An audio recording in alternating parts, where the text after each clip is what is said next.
Bien, buenas tardes. Muchas gracias por su presencia. Sobre todo, muchas gracias a la Fundación Ortega por la gran amabilidad de prestarnos tanto el espacio físico como las personas que llevan la fundación para la presentación del libro que hoy presentamos, Teoría de la Inteligencia en Sistemas Democráticos. Y yo sencillamente me limitaré a decir nada, un par de cosas como introducción, quizás como coordinador del libro, ¿no? Lo primero es que este libro ha sido un esfuerzo enorme, ¿eh? Ha costado muchos años hacerlo a partir de una idea inicial porque el tema es muy complejo y la idea que tuvimos, las personas que en principio lo diseñamos, fue que estábamos cansados de utilizar cosas que personas de otras culturas habían desarrollado y que nosotros teníamos la suficiente capacidad como para hacer un producto digno.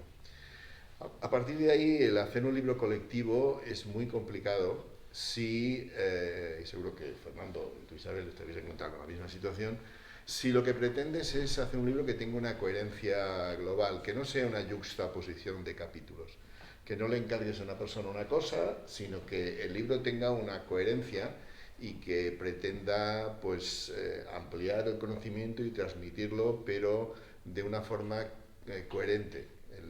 Entonces, bueno, yo estoy contento. Creo que sinceramente el producto final es digno, como mínimo. Refleja muy bien el estado de la cuestión de los temas de estudios de inteligencia desde la academia, no desde los servicios, sino desde la academia. Y bueno, las dificultades que se han pasado pues se han ido superando y este es el producto final. Yo me gustaría destacar solo dos ideas que hemos pretendido desarrollar a lo largo de los diferentes capítulos, ¿no? La primera es que la inteligencia es demasiado importante como para dejarla en manos exclusivas de burocracias especializadas. La inteligencia es como la educación y como la sanidad, es algo en lo cual toda la sociedad debe contribuir. Y debe contribuir sabiendo hacia dónde quieres ir, ¿no? Aquello del libro de Alicia en el País de las Maravillas, ¿no? Cuando el conejo se pierde, llega a un sitio donde hay un cruce de caminos, entonces el hombre no sabe qué hacer, y ve un poste, y entonces en las 4 direcciones pone lo mismo. El que no sabe a dónde va, aparece en cualquier parte. Pues eso, o sea, cualquier sociedad, si no sabe a dónde va, aparece en cualquier parte. En este sentido, las personas que hemos trabajado en este libro queremos que nuestra sociedad llegue a ser una democracia avanzada y eso vale la pena subrayarlo en un día tan triste como el de hoy para los valores democráticos. Por tanto, esto es la primera idea que hemos intentado transmitir, ¿no? Y por tanto debe ser en la sociedad en su conjunto quien contribuya a aumentar la capacidad de elaboración de inteligencia. Porque la inteligencia, y aquí hay una persona que nos ha ayudado toda la vida, nuestra querida Nieves, que lo sabe perfectamente, ¿no? Cuando hablamos de cultura de inteligencia, ¿a qué nos estamos refiriendo? Pues nos estamos refiriendo a que una sociedad debe tener una alta capacidad de elaboración de inteligencia para que cuando se tomen decisiones de forma fundamentada, ¿no? Y no por estupideces de politiquería del momento. Y la segunda idea que hemos intentado transmitir en el libro es que cuando hablamos de inteligencia, y esto, su mala comprensión yo creo que nos viene de la influencia anglosajona, que en unos sentidos nos es muy buena y en otros nos es muy mala. Ya basta ya del papanatismo que a veces tenemos con la cultura anglosajona. Los anglosajones, cuando ellos hablan de inteligencia, no distinguen entre inteligencia elaborada por académicos, entre otras cosas porque normalmente están a sueldo del gobierno, de la inteligencia que elabora los servicios de inteligencia. Entonces, en el libro lo que defendemos es que son dos cosas diferentes. Que se pueden hacer estudios de forma paralela en torno a problemas que se detecten como importantes, sí, pero una cosa es la inteligencia que elaboramos o que intentamos elaborar académicos y otra cosa es lo que los oficiales de inteligencia hacen. Entonces, en el libro lo que proponemos es que a una cosa lo llamemos teoría de la inteligencia y a otra inteligencia teórica. Y esto no es un nominalismo, porque detrás de esto la idea que hay es que los oficiales de inteligencia se deben a razones de Estado, lógicamente, mientras que los académicos nos debemos a razones de humanidad. Y eso no es lo mismo, a veces se coincide y a veces no, y esto yo creo que hay que tenerlo meridianamente claro. Y ahora, mi querido amigo Fernando, pues Isabel y mi querido amigo Fernando Vallespín, pues nos hablarán lo que les parezca oportuno sobre el libro, que espero que les haya gustado. Esperemos. Buenas tardes. En primer lugar, gracias a la Fundación Ortega que nos acoge. Es un placer estar en este acto y además estar entre amigos de verdad. Y gracias a ustedes que han decidido venir aquí, y porque hoy competimos contra la Champions y nunca es fácil, ¿no? Contraprogramar todo esto, ¿no? Yo, para ajustarme al tiempo y en mi tradición, como les suelo decir, les voy a leer unas palabras improvisadas y les voy a contar una anécdota que a mí me contó Fernando Álvarez de Miranda, y que incluso creo que en aquellos almuerzos antiguos, Fernando, comentamos que le preguntó una vez a Paco Fernández Ordóñez, ustedes no sé si saben que era ministro en la transición, que cuántos era la socialdemocracia que estaban en todos los gobiernos. Y Paco Fernández Ordóñez le dijo: somos pocos pero todos ministrables. Pues creo que somos pocos pero todos buenos, ¿no? Si se fijan, es una constatación de que todos, en mayor o menor medida, necesitamos de la cultura y del arte para que la vida nos resulte algo más soportable, y sobre todo cuando uno ha tenido noticias como las que llevamos teniendo esta semana y las que se han producido hoy. Y así lo sentía Fernando Pessoa, para quien la literatura, como el arte en general, es la demostración de que la vida sola no basta. Creo que hay dos cosas que nos definen realmente, o que nos dan o marcan un punto de diferencia, ¿no? Una son las personas con las que uno se relaciona, y otra los libros que uno lee. Recuerdo cuando le preguntaron a Billy Binder si un director debía saber escribir, y él respondió que bastaría con que supiera leer. Lo entiendo, porque la lectura no solo es para matar el tiempo, es una forma de ampliar la libertad y de extender la comprensión del mundo. Cuanto mejor pertrechados estemos de palabras y conceptos, mejor nos comunicamos y más comprenderemos. Cuando uno se relaciona con un libro, este te ofrece pues las palabras de las que carecemos, los puntos de vista que nos faltan, los análisis que precisamos. Un buen libro nos ayuda en las interpretaciones, que no es lo mismo que las ocurrencias. Quien lee, yo creo que se revela contra el pensamiento único, contra las verdades impuestas, contra el falso conocimiento, contra la superficialidad que ahoga la profundidad de las palabras, ¿no? Por otro lado, todo el que escribe posee una enseñanza para el que lee, y el que lee ignora lo que va a aprender hasta que finaliza dicha lectura. Si escribo, decía Zorin, es porque leo, que no deja de ser la única forma de no oxidarse. Siempre me he planteado, y esta es una confesión, ante todas esas personas con talento que escriben libros, y me pregunto: ¿y tú? ¿Qué puedes hacer tú? Y descubrí que podía leerlos. Y descubrí que Borges también decía que otros se jacten de lo que han escrito, que yo me enorgullezco de lo que he leído. Claro que la gente no sabe cuánto tiempo y esfuerzo cuesta aprender a leer. He necesitado 80 años, dice Goethe, para conseguirlo, y todavía no sabría decir si lo he logrado. Les aseguro que los libros son las mejores provisiones que he encontrado para este viaje, dice Montaigne en sus ensayos.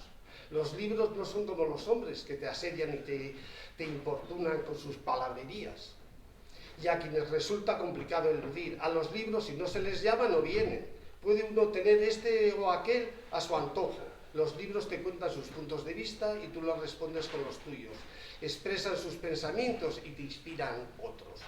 No molestan cuando guardan silencio. Solo hablan cuando les preguntas. Ellos están a tu servicio. No me digan que no es genial. Creo que en el futuro leer será no solo un acto de rebeldía, sino también un acto de supervivencia. A mí solo me queda confiar en la lectura como un arma cargada de futuro, que Gabriel Celaya definía así a la poesía, y confiar que leer siempre es una expedición a la verdad, y por tanto espero que nos haga un poco mejores y un poco menos ignorantes. Si pudiera destacar únicamente 3 cualidades de un buen trabajo en su versión libro, señalaría la precisión, la elegancia y el conocimiento. No sé, Juan Antón, si lo hemos logrado en nuestro libro. Y lo que sí sé, que esto solo se adquiere leyendo 100 veces más de lo que uno escribe. ¿Para qué sirve leer un libro como este? Pues se lo voy a decir muy fácil, pues para que cuando hablen sobre los servicios de inteligencia sean incapaces de decir estupideces. Les aseguro que es más peligroso la estupidez en estos tiempos, o tanto como las redes fecales, que yo digo. Quizás una de las tareas más importantes que podemos llevar a término no sea ya tanto la de pelear por las ideas, las creencias, los eslogans, los estilos, sino más bien retroceder un paso y tomar distancia de todo lo que nos ocurre, guardar silencio y reflexionar. Si se fijan, cada nueva época cambia los temas de conversación, y uno de esos temas de conversación en estos tiempos versa sobre los servicios de inteligencia. Los servicios de inteligencia y su papel en un Estado de Derecho. Hoy existen cientos de libros sobre espías, sobre inteligencia de todo tipo, y en todas las versiones y en todo tipo de recetas. Considero por eso que el reto de este libro es garantizar el rigor y la seriedad a la hora de tratar los temas de los servicios de inteligencia. Y ello sería un equivalente a ofrecer, Juan Antón, pues comida sana y agua potable. ¿Dónde se incardina este libro que presentamos? En lo que se ha denominado cultura de inteligencia. El próximo año se cumplen 20 años de este proyecto de cultura de inteligencia, que entre otras cosas conlleva formación, divulgación y publicaciones. Formación a través del Máster Interuniversitario de Analista de Inteligencia, que lleva 16 ediciones y distintos cursos que ha impartido, divulgación a través de congresos y seminarios, y publicaciones a través de esta línea editorial que dirige el profesor José Luis González Cusa, que lo ha pillado todo esto en Valencia, y que hay una línea editorial sobre inteligencia. Entonces, hace 20 años, eso que no existía, la cultura de inteligencia, tenía la gracia y la fuerza de que no existía. Eso es lo bonito de aquel reto, querida Nieves. ¿Por qué? Porque como saben lo que existe, ya saben cómo es, no tiene ninguna gracia. El problema es cuando las cosas que se creen diferentes son las mismas cosas, son la repetición de lo existente. Si se fijan, de todas las instituciones que componen el organigrama del Estado, una de las más desconocidas es la que hace referencia a los servicios de inteligencia. La imagen que tenemos es la que nos ofrece el cine y la literatura. Pero ¿qué papel juega en un servicio de inteligencia en un Estado de Derecho y para qué sirve? Ya no abunda tanto. Y por tanto, le podemos aplicar a los servicios de inteligencia aquello que decía Maquiavelo: todos ven lo que pareces, pocos palpan lo que eres. De eso va esto, de la cultura de inteligencia, de incorporar a los servicios de inteligencia a nuestra sociedad con una imagen real, darle su justo valor, mantener un diálogo abierto sobre su papel en un Estado de Derecho y sobre su eficacia, de igual forma que se hace con el resto de instituciones o funciones públicas. Ello sería síntoma de salud democrática.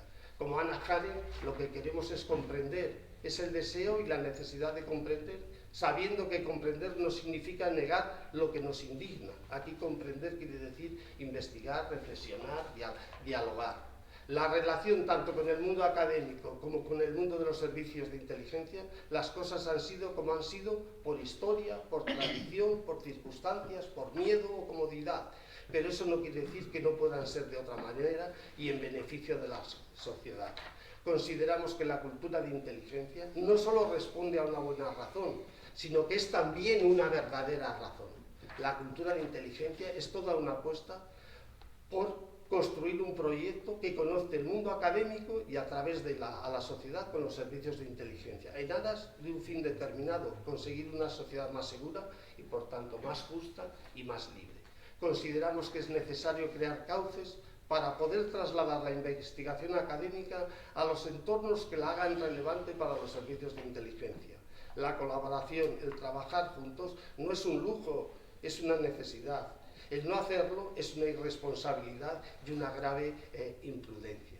Sin una buena cultura de inteligencia no existe la posibilidad de intervención razonable por parte del ciudadano en el debate público sobre las cuestiones que afectan a nuestra seguridad en el sentido amplio de la palabra. Por parte de los servicios de inteligencia, estos deberían ayudar a que la cultura de inteligencia se consolide de una forma rigurosa y académicamente seria, más allá del boom que existe por la inteligencia en la actualidad y que ve a la inteligencia únicamente como un nicho de mercado económico. Por parte de la academia y de los ciudadanos, la cultura de inteligencia sería un medio idóneo para cambiar la imagen que los ciudadanos tienen de sus servicios de inteligencia y la posibilidad de que estos, los servicios de inteligencia, ventilen y oxigenen sus instituciones, como demandan los tiempos. Y también necesitamos un nuevo relato acerca de cómo los servicios de inteligencia funcionan y se relacionan con la sociedad. Conceptos como transparencia, confianza, reputación van a ser claves en este nuevo discurso que está empezando a emerger. Los servicios de inteligencia afrontan una sociedad cada vez más informada y exigente. Y no hay reputación si no se ha construido antes una imagen capaz de generar adhesión y confianza. El trabajo vital de los servicios de inteligencia depende de que la sociedad confíe en ellos, porque ya no solo luchamos contra el crimen organizado y el terrorismo a través de actividades de inteligencia y las acciones militares, sino también cuando permanecemos fieles a nuestros ideales constitucionales y damos ejemplo al resto del mundo. Nosotros somos los ciudadanos del discurso de Pericles, de una civilización que sirve de ejemplo a otras. Nosotros representamos la vara con que han de medirse las demás. Muchísimas gracias. Muchas gracias.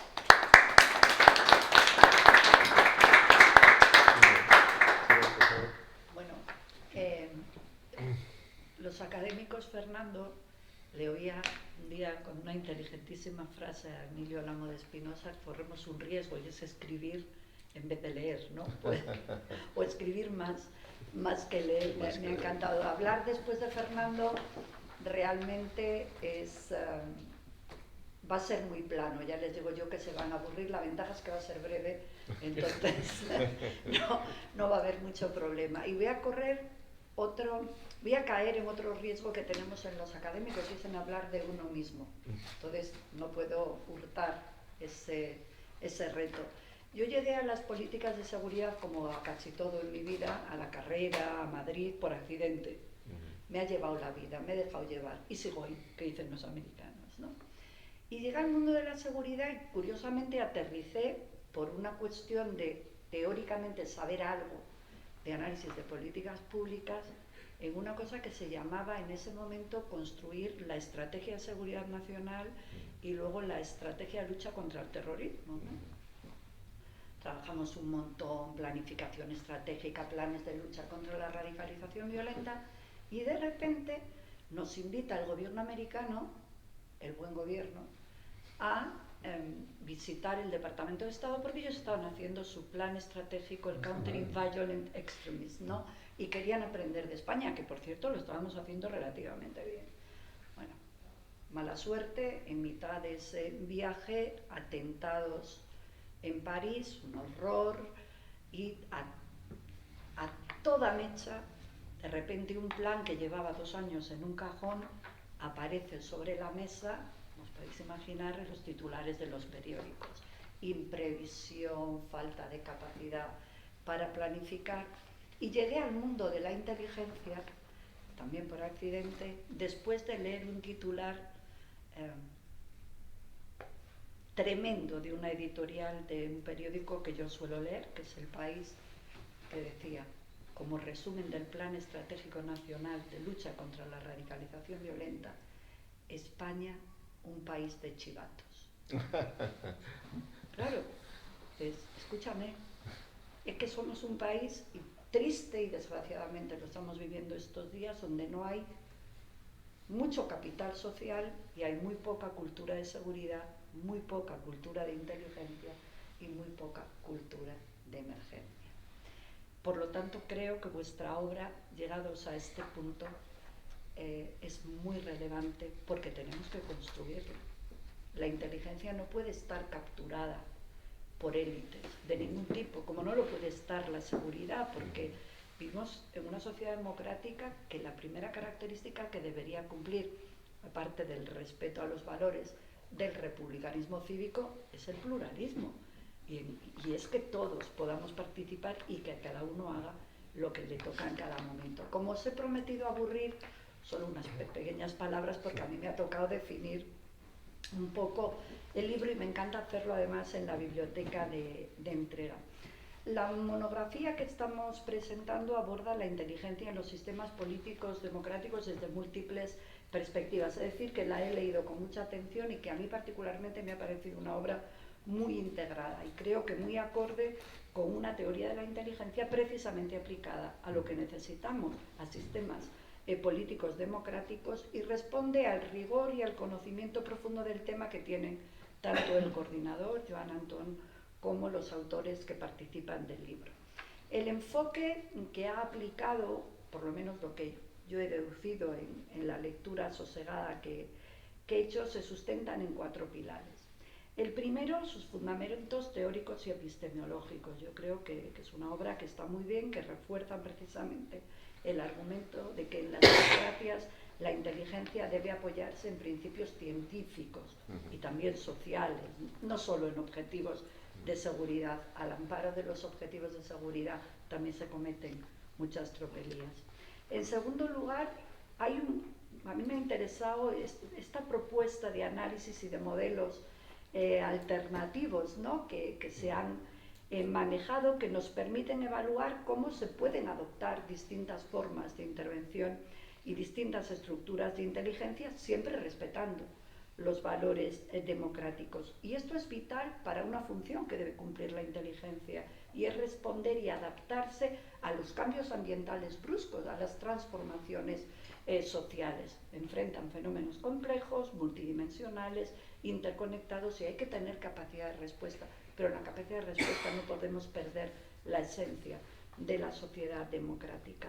En tercer lugar, otro pilar de la obra es que reflexiona de una forma seria sobre transparencia y rendición de cuentas aplicada a la inteligencia. Varios capítulos tienen como función precisamente el control democrático de los servicios de inteligencia, y esto se alinea con la teoría de que en los sistemas democráticos la inteligencia debe ser controlada por mecanismos que garanticen el respeto a derechos civiles, sociales y políticos y a libertades de los ciudadanos. Entendemos bastante bien los derechos civiles, un poquito menos los políticos, los sociales para nada y en absoluto, y eso lo debemos aplicar también.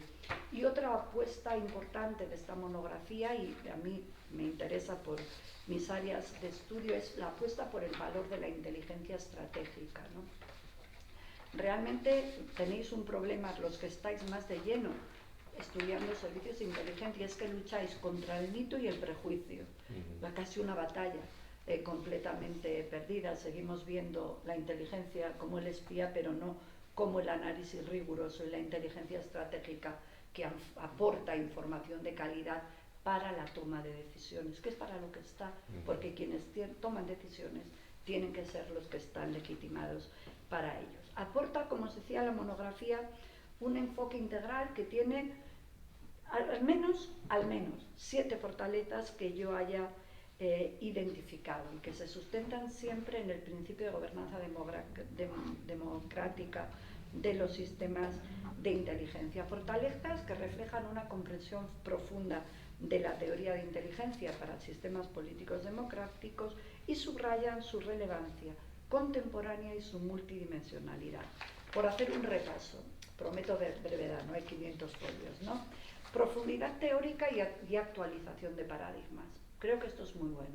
Hay como cuando te aparece una muy buena tesis descriptiva, que dices, menos mal que alguien me cuenta esto, porque todos estaban en otra cosa. Capítulos como teoría de la inteligencia y análisis estratégico y teorías de inteligencia y evolución conceptual muestran un esfuerzo por analizar la inteligencia en su dimensión teórica y por actualizar los paradigmas en un ajuste a los valores democráticos. Y esto creo que es esencial en democracias donde la legitimidad y transparencia de las agencias de inteligencia son críticas, una variable absolutamente relevante, ¿no? Revisar y adaptar esos paradigmas asegura que los servicios de inteligencia no queden atrapados en doctrinas desfasadas, sino que evolucionen con los retos que plantea la propia sociedad democrática y sus transformaciones. La segunda, como politóloga, la aportación de las ciencias sociales y especialmente de la ciencia política. Los capítulos iniciales también exploran la contribución de las ciencias sociales y en especial de la ciencia política al desarrollo de la inteligencia. Se examinan las razones de Estado frente a razones de humanidad de las que tú hablabas y el papel de las ciencias sociales en la creación de un marco ético y práctico para la inteligencia. La inclusión de las ciencias sociales permite que la inteligencia no solo responda a amenazas, sino que considere también los valores democráticos y humanos. No podemos hablar de seguridad sin libertad, tampoco de libertad sin seguridad, pero olvidar en la defensa de la seguridad y de los servicios de inteligencia los valores democráticos nos enfrenta a escenarios que no queremos vivir. Creo que el enfoque que utilizáis en el libro fortalece el enfoque de inteligencia como un servicio alineado con los intereses de la sociedad, con los intereses institucionales, lo cual es especialmente relevante en las democracias, donde el ciudadano debe estar en el centro de cualquier política y donde además el apoyo ciudadano a las políticas es vital. El tercer elemento es el enfoque en la transparencia, en el control y en la supervisión de estos organismos, lo que nos evitará cometer sesgos y abusos. Este enfoque garantiza que las agencias operen dentro de los límites legales y éticos, minimizando abusos de poder y protegiendo los derechos civiles, sociales y políticos, pilares esenciales de nuestra democracia. En cuarto lugar, otra fortaleza del libro, desde mi modesto punto de vista, es que es un enfoque metodológico muy riguroso. En consonancia con lo que señalaba Joan Antón, no es una sucesión de capítulos, que eso nos pasa algunas veces a los académicos cuando hacemos monografías, no hay una coherencia interna. Yo creo que la hay. Hay un planteamiento, un nudo y un desenlace, y eso se agradece mucho desde el punto de vista del lector, porque esa coherencia interna, ese relato interno, da mucha relevancia a la obra. El enfoque metodológico es muy riguroso. A mí el capítulo de aprendices a epistemólogos realmente me ha interesado muchísimo, porque ofrece una visión detallada sobre técnicas, metodologías de inteligencia. Se ve cómo ha evolucionado, cómo lo ha hecho a partir de eventos importantes, poner punto de partida, como casi todo en políticas de seguridad, en el cambio que repercutió el megaatentado de las Torres Gemelas, y con carácter previo, yo diría, aquí debatiría un poco el fallo de inteligencia que representó el derrumbamiento que se estaba produciendo en los países que se llamaban del eje del este, y el derrumbe y el efecto dinamizador que representó la crisis de Chernóbil, que por ahí podríamos empezar a gestar.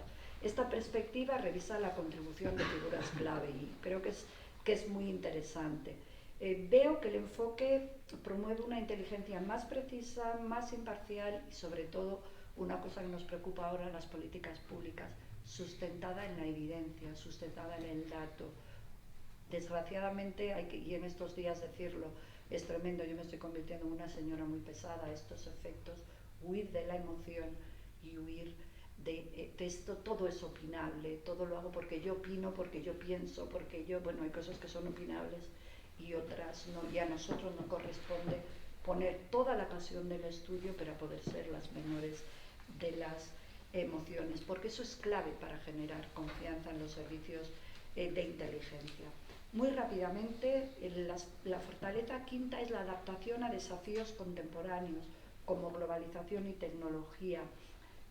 Hablamos de ciberseguridad, hablamos de ver cómo se puede hacer una adaptación a estos nuevos retos, y desde los nuevos retos en un mundo interconectado, tecnológicamente muy evolutivo y prácticamente disruptivo, una palabra que emplea Fernando Velasco en el primer capítulo.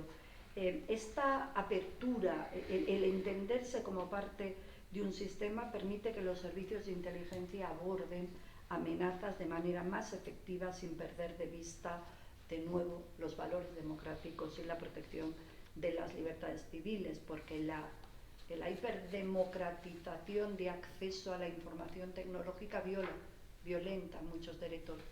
Los datos de cualquiera están casi en cualquier lugar a disposición, quiera o no quiera, y una vez que están ya no desaparecen jamás, ¿no? En la sexta, ya me queda una nada más, perspectiva comparada y propuesta de modelos de agencia. Yo creo que está muy bien entender que los diseños estructurales de las agencias de inteligencia no son como las tablas de la ley y los 10 mandamientos. Moisés no tenía el diseño del CNI en los 10 mandamientos, tenía los 10 mandamientos. El diseño del CNI lo han hecho las personas y por lo tanto lo han hecho con la información que tenían en el momento en que lo diseñaron, y tenemos que pensar en capacidad de adaptación al cambio ambiental. Eso nos permitirá también esa dimensión cultural y política. Y la última fortaleza es la interacción entre inteligencia, derecho y políticas públicas, nuestra última parte del libro. Al incluir la relación entre inteligencia con el derecho, las políticas públicas, muestra la comprensión de cómo los servicios de inteligencia deben integrarse en un marco normativo y en los procesos de política pública de manera coherente. Están para generar información que permita tomar decisiones y permita mejorar la calidad de cualquier política, también la política de seguridad. La alienación con el derecho y las políticas públicas asegura que la inteligencia actúe dentro de un marco regulatorio y en beneficio del bien común. Este enfoque es esencial en una democracia, ya que evita que la inteligencia se utilice con fines autoritarios o para el control social indebido. En conclusión, la monografía destila un enfoque íntegro e integral que integra teoría, práctica, ética y adaptación al cambio social. Esto nos enfrenta a un escenario de inteligencia comprometida con la protección de la sociedad y el respeto a los principios democráticos, a los derechos humanos, y sustentada en la inteligencia colectiva, que muchas veces también se nos olvida. Me gustó mucho leerlo, me siento muy honrada de participar en esta presentación. Felicito al coordinador de la obra y a los autores por el rigor y la profundidad en el tratamiento de los temas. Gracias.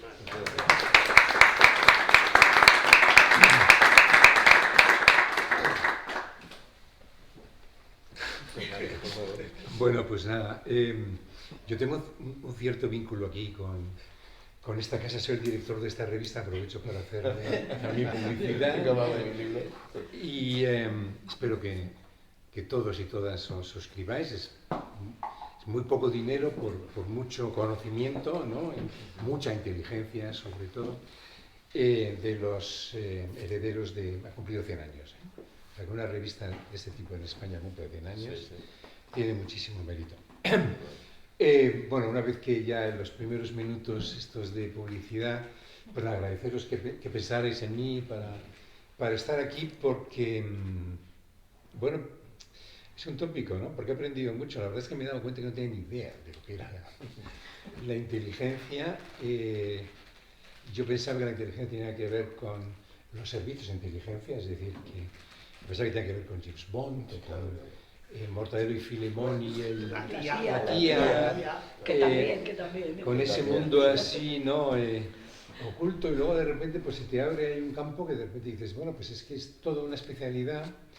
Yo sabía que vosotros, que sois amigos, la practicabais, pero claro, como en la universidad todo el mundo practica cualquier tipo de locura, ¿no? Sí, de sector o de perversión, ¿no? Pues tampoco tampoco había atendido a fondo, ¿no? De bueno, realmente a qué se dedica cada cual, y uno prefiere además no preguntar, ¿no? Exactamente.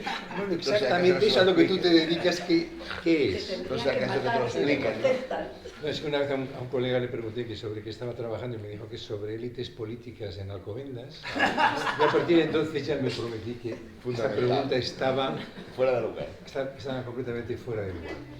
Pero bueno, sabe muchísimo sobre élites políticas, el que más sabe del mundo sobre ese tema. No, vamos a ver, voy a ver si me centro un poco en serio en la impresión que me ha dado el libro, que es muy difícil porque Isabel ya lo has barrido completamente. O sea, al menos sabéis que habéis tenido una persona que lo ha leído de verdad. ¿En serio? Sí. Los demás lo leerán de otra manera, y luego os haré una sugerencia, cada vez es una crítica. Vamos a ver, cosas buenas. Primero, que desbroza un nuevo campo de análisis que hasta ahora era completamente desconocida, incluso para gente como yo, que lleva toda la vida dedicada a eso que llamamos ciencia política, que abarca muchas cosas, pero que realmente todavía hay campos que nos falta por delimitar. Segundo, que no está del todo claro cómo os delimitáis, es decir, la cuestión de los límites. Y el tema de los límites yo creo que tiene muchas aristas y muchas facetas y puede ser abordado desde diferentes perspectivas.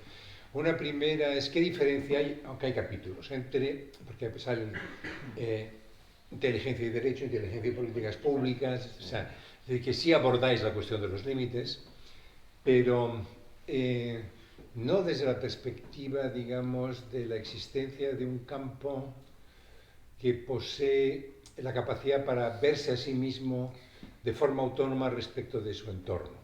O sea, todos sabemos que la economía se diferencia del derecho por un lado, de la moral por otro, pero sabe que a la vez influyen, ¿no? O sea, es decir, que se alimentan mutuamente, ¿no? Entonces eso es lo que no ha quedado del todo claro, porque lo que sí se percibe es que es un libro para insiders, creo yo. Es decir, es un libro para gente que está ya trabajando en este tema. Cuando yo creo que lo que necesita es perdona la expresión, salir del armario. Es decir, daros a conocer como un área de especialidad, lo digo con toda sinceridad, ¿no?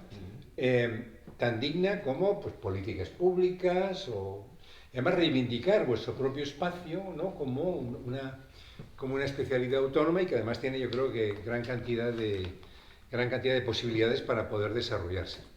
¿Y por qué digo esto? Pues porque vuelvo otra vez a la cuestión de los límites, porque es una disciplina que baila en los límites de lo que es aceptable y no aceptable dentro de un sistema democrático.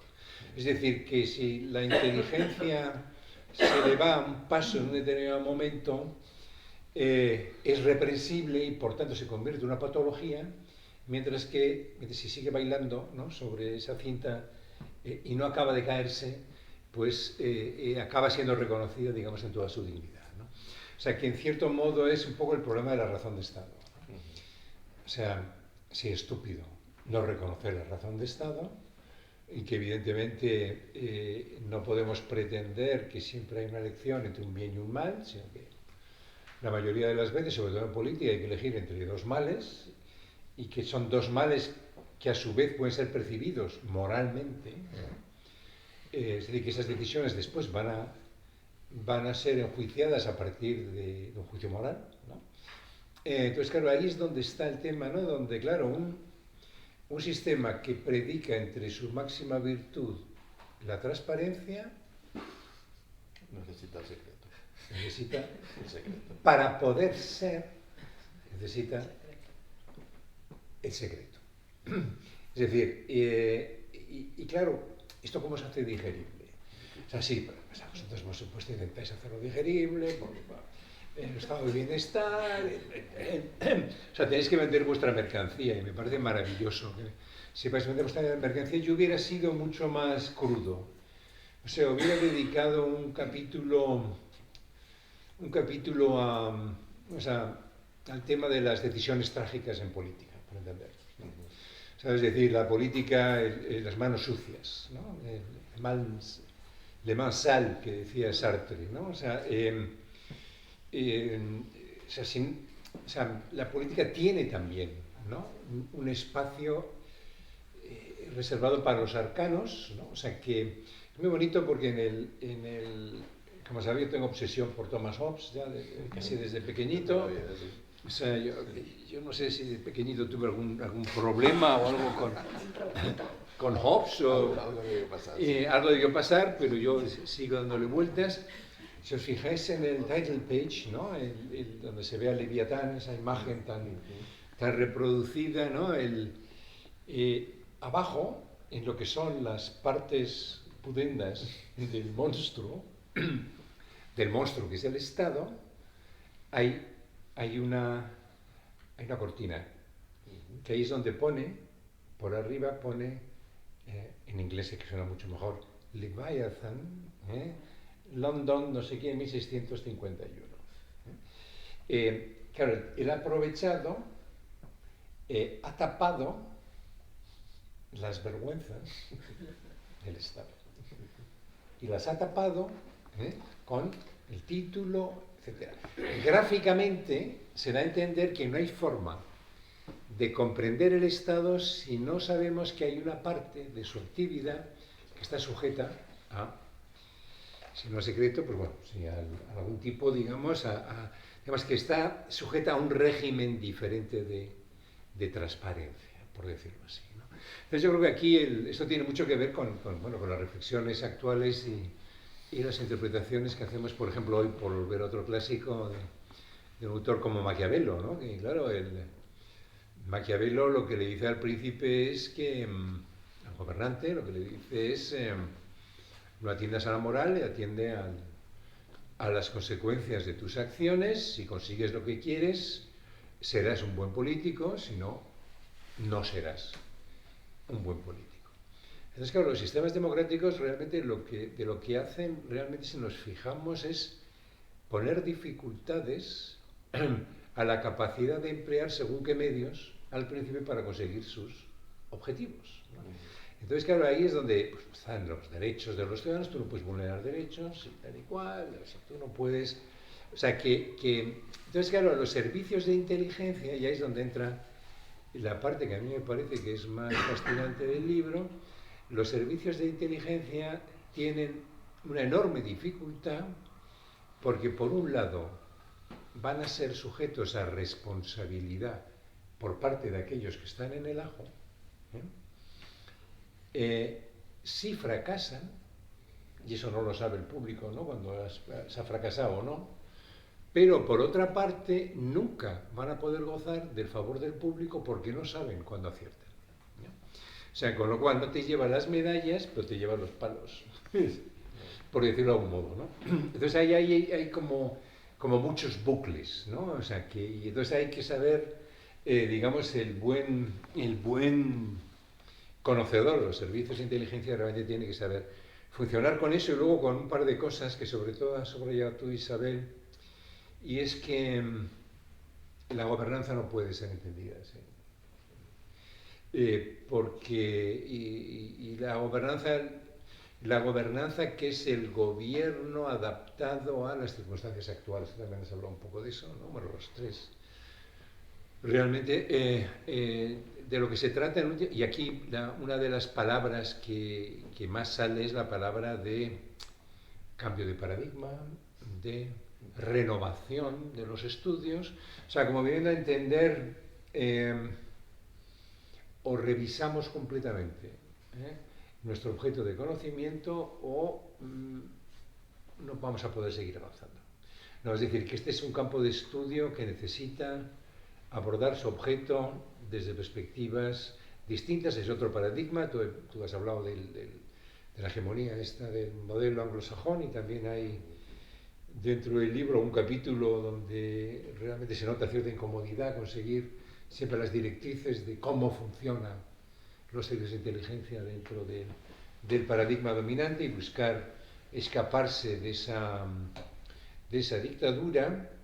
Tú hablas, por ejemplo, y yo creo que está bien visto que puede aportar la ciencia política convencional a esta especialidad, ¿no? O sea, que es una manera de decir cómo podéis absorber, ¿no? O sea, para captar conocimiento, cómo podéis apoyaros sobre el conocimiento que a su vez se crea. Es por lo que aquí probablemente te contrataron en su momento. Es decir, como usted sabe de esto, pues lo vampirizamos, ¿no? Y podemos absorber parte de esos conocimientos para aplicarlos a algo en lo que seguramente tú no estabas pensando, ¿no? En el momento en el que tú pues, estuviste trabajando sobre unos temas otros. Yo tengo dos problemas, he dicho, y este es el punto más fuerte de mi crítica, sería, que no es una crítica realmente, sería que primero, que no acabáis de enfrentar de verdad el tema de digamos, de la disonancia entre transparencia y secreto. Se menciona, pero no se aborda eso. Eso me parece que es un asunto que... pero claro, eso tiene el gran problema de que tampoco estáis autorizados a meteros en un campo tan pantanoso. Con lo cual, al final, el lector puede tener un poco la impresión de decir, bueno, me están engañando. O sea, realmente no me están contando toda la verdad, ¿no? Lo que hay aquí. Es decir, aquí se están dejando algo fuera. Por eso yo decía que en otro libro podéis incorporar o podéis incorporaros otro libro, digamos, más propio de teoría de la democracia, donde haya una consideración específica, ¿no? De cómo los valores de la democracia inevitablemente tienen que buscar un hueco para, igual que, bueno, con el funcionamiento de los parlamentos, o sea, es decir, la comisión, ¿no? Que conoce, ¿no? De todo ese tipo de cuestiones, una comisión muy reservada, que no sigue, digamos, las reglas generales del resto. O sea, es decir, ese tipo de excepcionalidad de la democracia que tiene que ver con aspectos de la vida social que responden, diríamos, a lógicas distintas de las lógicas habituales de cualquier otro servicio público, ¿no? Y eso es lo que no acaba de salir a la luz, ¿no? Y con esto acabo. Yo lo que os sugeriría también es que no es necesario hacer tanta concesión que también participen los ciudadanos, ¿no? Que cívicos somos, hay que estar comprometidos con participación. Ya lo sabemos, la democracia funciona mejor cuando los ciudadanos están implicados. Yo creo que se puede sostener perfectamente, ¿no? Que primero que rigen elementos excepcionales, ¿no? en este campo, que esos elementos excepcionales además son inevitables para todo tipo de gobierno, pero son inevitables para la vida de la propia persona, ¿eh? Es decir, si no tenemos un ámbito de intimidad, o sea, en el que no puede meterse la mirada ajena, no podemos existir, ¿eh? Entonces, y eso no es incompatible con, digamos, con el hecho de que seamos, ¿no? O nos ocultemos, no, podemos ser perfectamente transparentes hacia los demás, pero no quita que necesitamos, en cierto modo, ese ámbito. Y en el caso del Estado, digamos, lo que está en juego, la seguridad, y la supervivencia. Y ese es un tema también que es enormemente serio. Y yo os sugeriría hacer un librito muy pequeño, como esos de la colección Kessel, esa francesa que ahora me parece que han sacado en España, Lo que tengo que saber, me parece que se llama, que hay una colección que no me acuerdo, lo leí el otro día y dije, mira cómo lo han traducido, lo del Kessel, que deben tener ya cientos, miles de libros, ¿no? O sea, lo que debo de saber sobre los servicios de inteligencia, pero para el gran público, ¿eh? O sea, es decir, esto no... O sea, olvídese de 007, no existen los agentes 00 con licencia para matar, que me parecía fascinante. Es decir, el mayor mal, o sea, hay gente que se le exime, ¿no?, del mayor crimen, que es el asesinato, pero bueno, ahí banalmente, ¿no?, la banalidad es total, o sea, por supuesto, claro, se da por supuesto, claro, se sigue dando por supuesto, porque realmente ese tipo de cuestiones, o sea, algo, yo creo que eso es un modo también de reivindicar ante el gran público algo sobre lo que siempre se generan sospechas. Es cuando realmente, pues bueno, tampoco hay nada que ocultar. Hay que ocultar tenemos conocimientos, pero no lo que hacen las personas que se dedican a extraer ese conjunto de conocimientos. Y eso se puede explicar, y se puede explicar además con una breve historia, cómo nacen, cómo no nacen, cómo se organizan en los países democráticos, cómo funcionan en sistemas democráticos. O sea que, digamos, en un verano tonto, ponéis los dos, uno hace un borrador, se lo pasa al otro, y al final el mes de octubre pues, lo presentamos aquí, el próximo mes de octubre, Un éxito. y luego seguro que vende. Bueno, pues enhorabuena, yo creo que habéis hecho un trabajo que era necesario, que también es necesario, bueno, habéis empezado ya, ¿no? A dar a conocer la especialidad dentro de nuestro área de conocimiento, que me parece que también hacía falta. Y bueno, y a todas vosotras y vosotros por vuestra presencia en esta Santa Casa, efectivamente aquí hay que imaginarse al viejo Ortega, ¿no? Cogiendo sus volúmenes, cogiendo a Leibniz, ¿no? Y entrando en trance. Eso sí que es conocimiento esotérico, ¿no? Y bueno, no sé si tenéis previsto que participe el público o no, para que os haga preguntas, pero desde luego en esta casa sí solemos fomentarlo. Por supuesto. Si alguien te quiere preguntar o decir. ¿Tienen ustedes alguna cosa que preguntar o alguna observación? Siempre Es será. más difícil si no han leído el libro, pero... Decía Fernando lo de la dificultad de los estudios de inteligencia para encontrar un hueco, y es que realmente son nunca lo he visto de esa forma, como decías tú. Claro, un autor clásico de inteligencia, que es como se considera el padre de la inteligencia, que es Sherman Kent, en el año 47 escribe su famoso libro, traducido a múltiples lenguas, y él habla de la inteligencia como proceso, como producto y como organización. Claro, muchas veces cuando hablamos de inteligencia parece que es un concepto que lo une todo, y claro, cada uno de estos tres aproximaciones tiene sus propias teorías. O sea, como organización tienes toda la ciencia de la administración, tienes toda la teoría de la dependencia de recursos, la teoría principal agente e incluso el institucionalismo cuando te relacionas con tu entorno. Si te vas al proceso, al producto, tienes gestión pública, tienes otros eventos y tienes la parte de historia. Y sobre todo, al final, el servicio de inteligencia es una estructura al servicio de unos clientes muy concretos. Es decir, yo creo que en cualquier país el único que puede llamar a las 4 de la mañana el presidente o el jefe de gobierno es el director del servicio secreto. Es decir, su contacto es muy invisible, es cierto, pero su patrono, el que le financia, está a una llamada de teléfono. Y eso hace que sea una estructura dentro del Estado bastante peculiar. Entonces, la dificultad para abordar desde una única ángulo, y por eso la ciencia política nos cuesta, es porque realmente nadie puede reclamar que solo desde sus propios paradigmas puedan ser realizados los servicios de inteligencia. Y eso es quizá una de las partes más fascinantes del estudio de la inteligencia, pero quizá una de las mayores dificultades que tiene el estudio, ¿no? Entonces, esta triple dimensión, y después no nos olvidemos que al final el servicio de inteligencia hay un triángulo entre información, conocimiento y poder. Y eso es lo que realmente, esa relación con el poder, que es parte del ejercicio de la ciencia política, es lo que explica el papel relevante que tienen los servicios de inteligencia.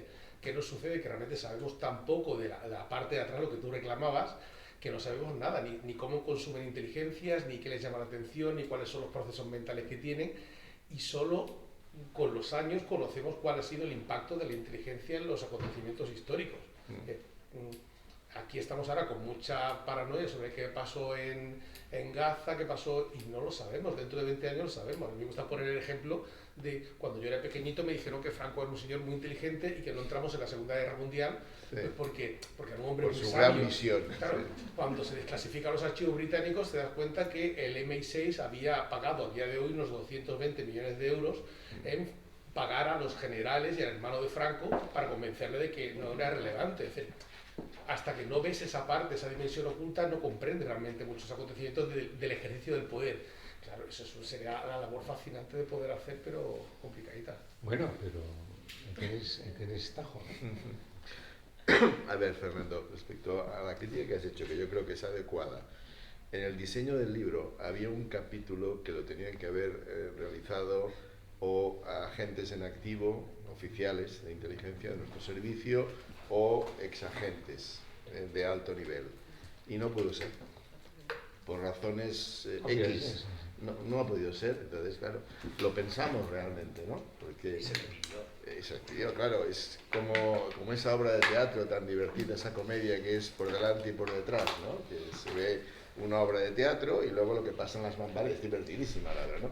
Pues esto es lo mismo. Somos perfectamente conscientes, ¿no? De que hay un delante y un detrás, pero claro, es decir, si tú diseñas la cosa de una manera y no puede ser, no puede ser. Como decía un torero, lo que no puede ser es imposible, no sé cómo lo decía. No, fíjate que es una cosa que además es muy propia de la falta de cultura, Claro. de inteligencia, Claro. de seguridad y de emergencias. Claro. Que es una cosa que pasa en España y es muy peculiar, porque no pasa en el Reino Unido, no pasa en Estados Unidos, desconozco si en Francia porque lo conozco menos.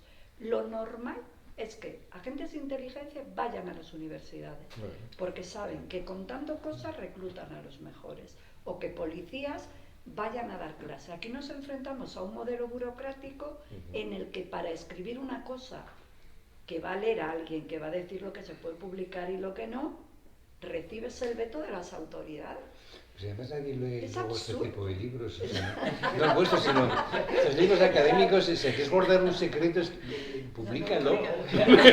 Decía otro catedrático de ciencia política aquello de que si quieres Garantía esconder de un secreto, anonimato. cuéntalo en un libro, ¿no? Claro, Pues, claro. O si no, una revista especializada. Hay una anécdota muy buena de Murillo, que este era, bueno, era mi viejo maestro, ¿no? Con quien yo hice la tesis y bueno, pasé casi toda mi carrera, que bueno, tenía muchos artículos dispersos, ¿no? Y todo, pues un discípulo suyo se empeñó en recopilarlos y sacó 2 volúmenes, ¿no? 2 volúmenes así muy gordos, estudios de sociedad y política. Y entonces él en la introducción, en algún momento va y dice, hombre, la gran ventaja que tiene esta recopilación que ha hecho mi querido amigo, bla, bla, bla, y tal, y discípulo y tal, bla, bla, bla, es que pueden no leerse de golpe lo que en su día no se leyó por separado. Qué lucidez. Sí, qué lucidez. Bueno, este día también una frase muy, así, muy suya, era que además hoy la he recordado, por eso la digo, porque encaja muy bien con lo que ha pasado hoy. Decía, yo solo soy optimista respecto al futuro del pesimismo. Pues, y más hoy, ¿no? por eso, yo me he acordado por eso. Bueno, pues muchísimas gracias por vuestra presencia y a comprar el libro, si es que no lo tenéis. Gracias.